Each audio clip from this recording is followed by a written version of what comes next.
আমরা এখন আছি ফিরোজ ভাইয়ের দোকানে। ফিরোজ ভাইয়ের দোকানে আসলে আপনারা পেয়ে যাবেন মাটির তৈরি বিভিন্ন ধরনের তৈজসপত্র,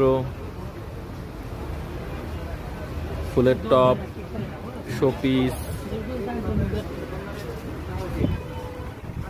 জাতীয় বৃক্ষ মেলার 30 নম্বর স্টলে এসে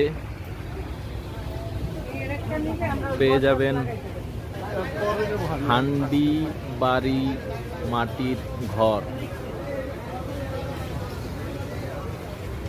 এবং আপনারা যারা মাটির তৈরি জিনিসপত্র খুঁজছেন তাদের জন্য একটি আকর্ষণীয় দোকান এটি।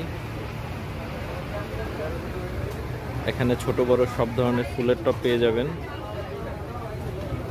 তাই যারা এই জাতীয় বৃক্ষ মেলা আসবেন, ফিরোজ ভাইয়ের হান্ডি বাড়ি মাটির ঘরে আসতে ভুলবেন না।